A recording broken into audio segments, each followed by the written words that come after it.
Hello, Joyce O'Connor here, co-founder of BlockW and chair.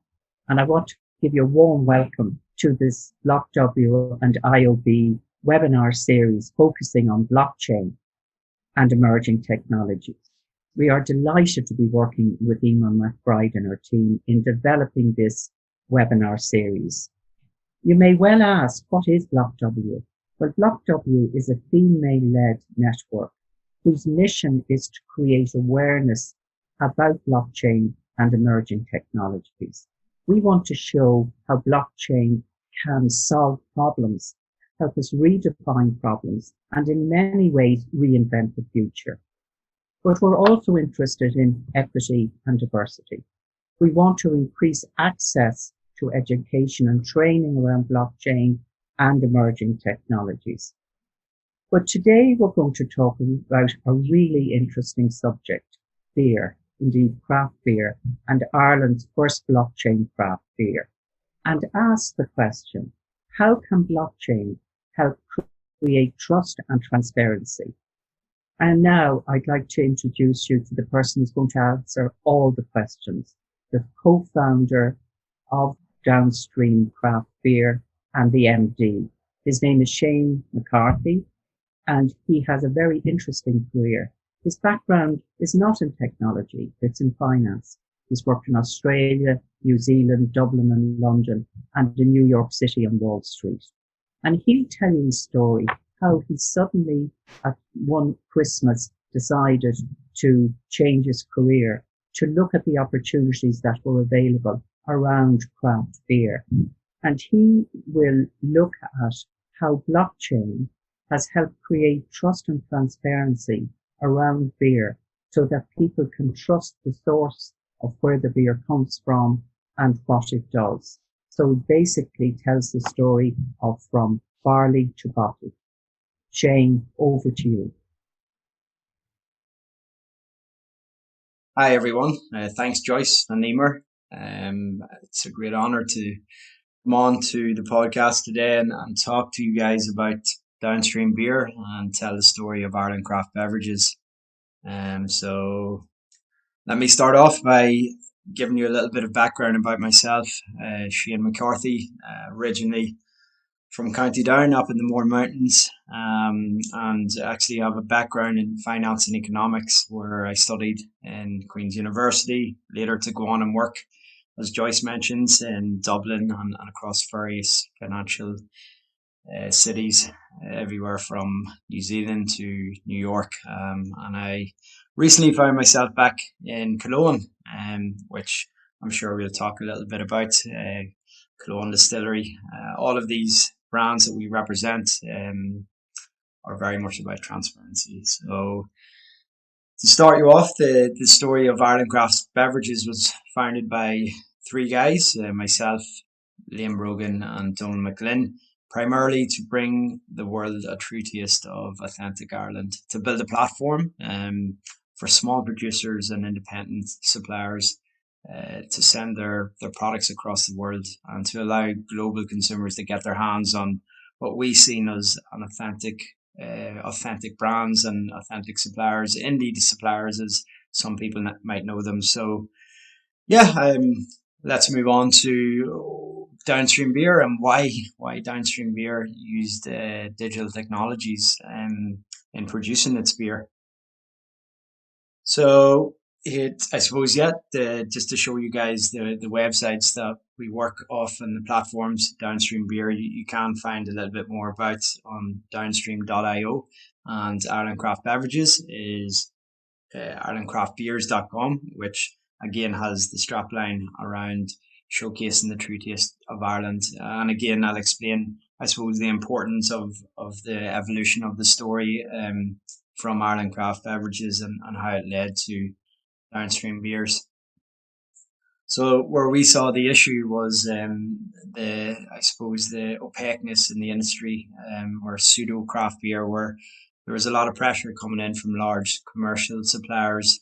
You can see here some of the Irish headlines during the period, and even still to this day, you know, when you are a large conglomerate, you go into the supermarkets today and you have optimal choice of beers, and you don't necessarily know where they come from. The transparency element is very much archaic, where it's all about the marketing, and the bigger you are, the more money you have to spend on marketing. Marketing itself is telling the story.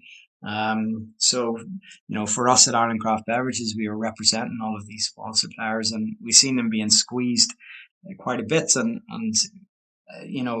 we kind of put our heads together and said, surely there's better solutions. And coming from a financial and fintech background, I started to do some research into what relevant technologies might actually showcase the consumer and empower the consumer to see exactly what they were drinking. I think a lot of people would be very interested, but also shocked to know that maybe 98% of the beers that they're producing all goes to very large conglomerates and multi corporations. So there's probably only two or three big companies all benefiting from the expenditure of millions of consumers every day. So this was, I suppose, a pain point for us, and we wanted to find a solution. So there were some out there in the market, as you can see here. People were starting to put small labels in the back of their beer labels. As you can see here, independent Irish craft beer. You'll still see this today on the back of indie producers, and you'll see even in America, these members have hundreds, if not thousands, of members in their association that are only allowed to use the certified label. That to us was a good solution, but we didn't think it was robust enough, very open to fraud. So we decided to take it a little bit further and start the development of a brand to showcase what you could do with some of the digital technologies out there. Initially, we started working with ArcNet, and we decided to start mixing the technology element with beer, starting to prove the provenance and the authenticity of exactly where your liquid was coming from. So here you can see the actual product, Downstream beer itself. Every camera that most people now have in the back of their smartphones is able to interact with the QR code, maybe even more so now with the whole track and trace system that has come out over the last 12 months. People are probably even more familiar with QR codes.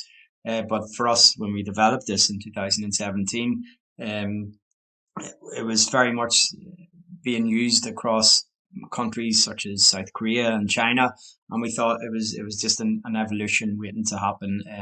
And why not make it easy for consumers to simply scan their beer and actually dive in? Everyone holds it in their hands, and a lot of people even take pictures of their beer. So if you hold the camera against the beer, it actually prompts you into the authentication and the storyline of exactly where the beer came from. Here you can see a little bit of the background of what you will see when you go into some of the individual beers. Every single beer is numbered, and it all has hashtags here that you can see. You can see exactly the day and the date that it was brewed and packaged. It even goes as far as to tell you the mineral makeup of the water and the carbon footprint of every beer that you consume. So for us, we almost wanted to overdo it with the factual information that we were putting onto the user interface. We also wanted to make it as visual as possible, so you can see here, we took pictures of us having a very fun day out at the brew day. Our first one was at Mourne Mountain Brewery. It's the most local brewery to ourselves, and we thought it would be great to work with the team up there to tell their story and to give that story to consumers across the world. Again, a lot of what we were doing, we didn't want to make it about the data. We didn't want to make it about the hard data and the hash and even the word blockchain. It had to be about the people behind the beer, every stakeholder in the supply chain, where they could fit on this process. So a lot of it was about visuals, and we decided to make a very visual user interface that people could scroll through and actually engage with. So yes, what's the difference between this and maybe a marketing story? Its main difference is that every single fact is highlighted and underlined. This is then, I suppose, to differentiate it, this is where the element of blockchain comes in. It's all hashtag, which makes it immutable. So as soon as something is timestamped and packaged, you can't change the audit trail of what happened during this process of production.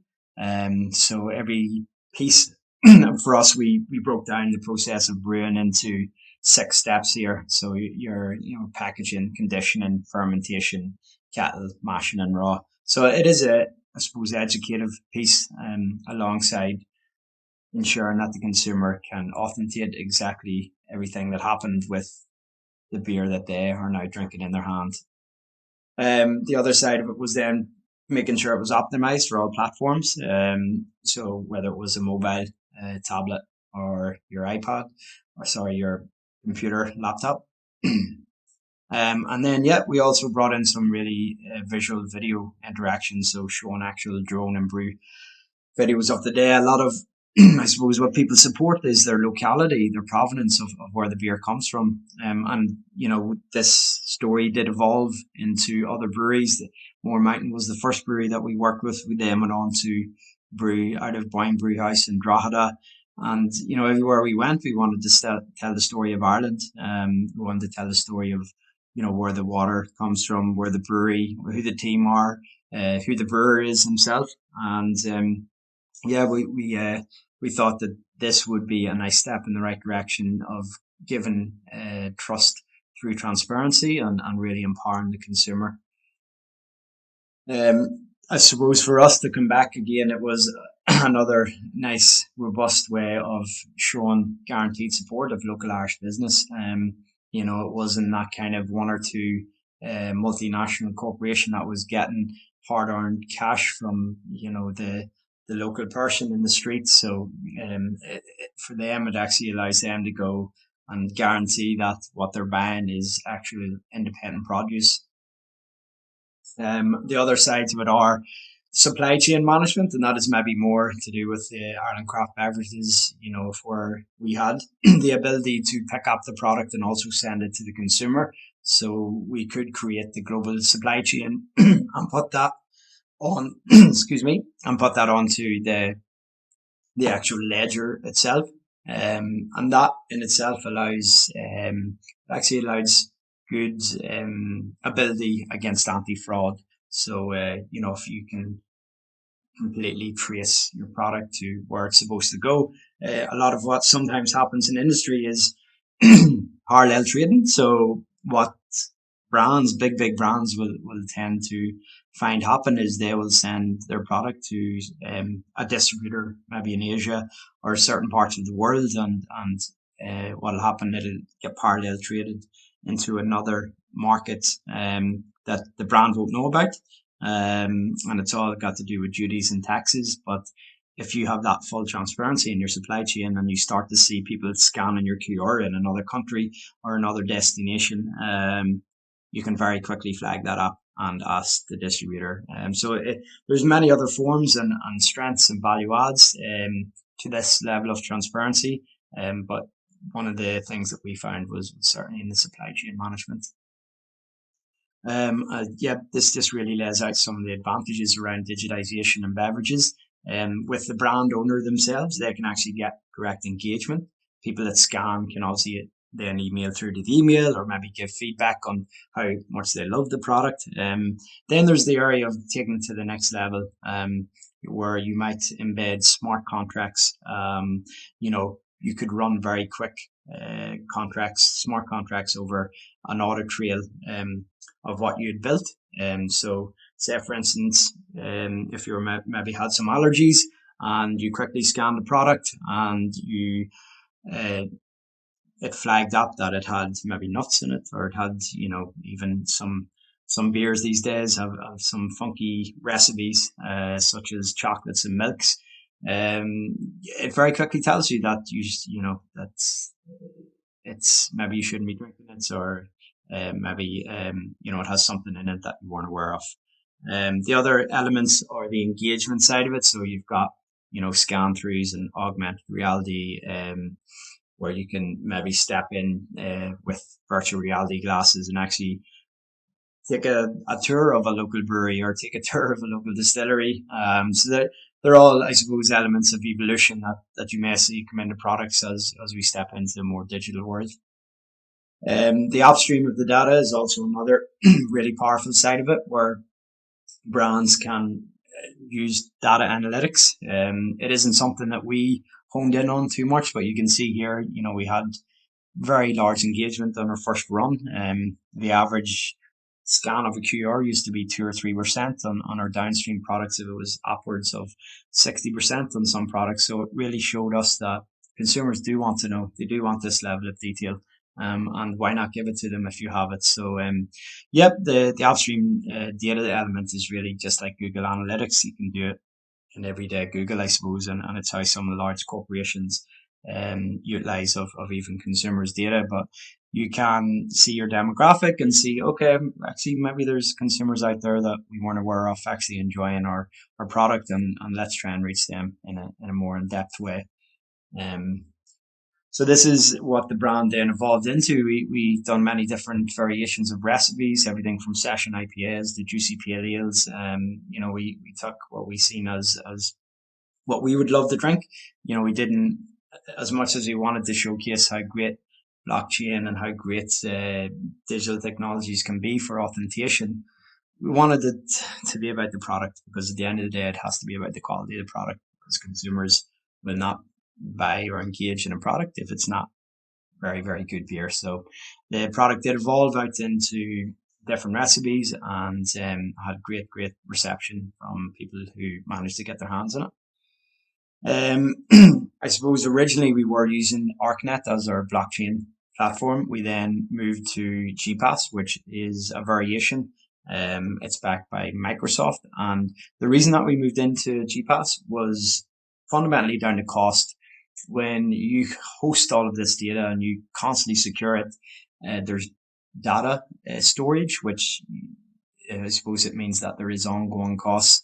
With GPass, it's a lot more of a one-off cost. They managed to create a patent technology where you can actually just pay an extra penny on your label, and it will secure, track, and trace to a very I suppose robust element in authenticating exactly where a product comes from.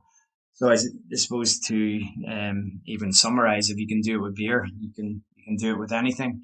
And for us, we hope that this level of authentication and transparency will only grow in across industries, and we're even seeing it more and more. So it is an exciting time. These are some of the clients and consumers that we work with the downstream beers. It wasn't, again, coming back, we didn't have big marketing budget or marketing spend. It was a small team of guys who put their heads together to put something innovative and disruptive to market. And we had all of these clients reach out to us who actually wanted to stock the product. So everyone from Marks and Spencer's to Flavourly to Honest Brew to even sending it as far as Singapore and railway stations. So here you can see as well some other distilleries that soon follow suit. So if you see some of these products such as Isle of Bay and Blackwater, they're also starting to use this level of traceability on their products. And again, for many of the reasons that I just mentioned beforehand, it's about giving the consumer the power to authenticate. And as a small craft producer, it's really the biggest hand that you have is to tell your story. Most of these suppliers and producers are just all about the passion. They're so small that most of them are even husband and wife, or teams less than 10 people. So they're never going to compete with, your Guinness and your Jameson or your Hop House 13 that are out there, with millions upon millions to spend in marketing and pull the wool over consumers' eyes with some of the pseudo products that they do put to market. So I'm just going to finish up with a quick summary video. I hope it'll run through the points that I made there and kind of give you guys a nice summary of product in the space.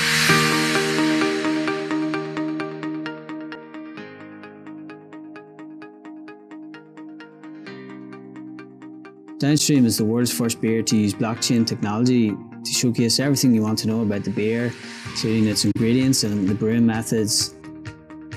people and the process involved in making the beer. We contract brew Downstream at Boyne Brewhouse in Drogheda in Ireland, and we sell it currently into Marks and Spencer's in the UK, some online subscription sites such as Honest Brew and Flavourly in the UK, and we've even exported it to Singapore to date.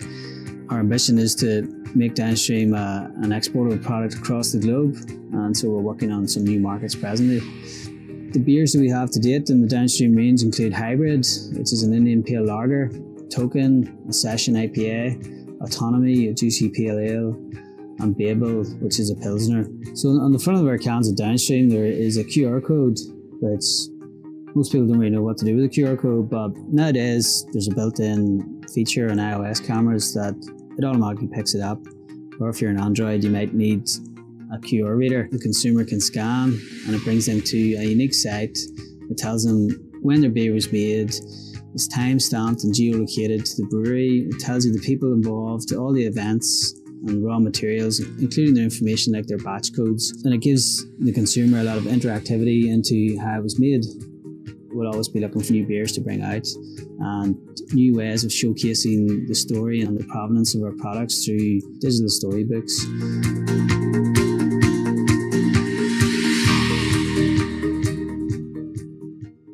So that's pretty much everything about Downstream beer that I hope you guys enjoyed. And please do get in touch if anyone has questions, or feel free to grab yourself some Downstream beer at Flavourly if you do come across it. Thanks, guys.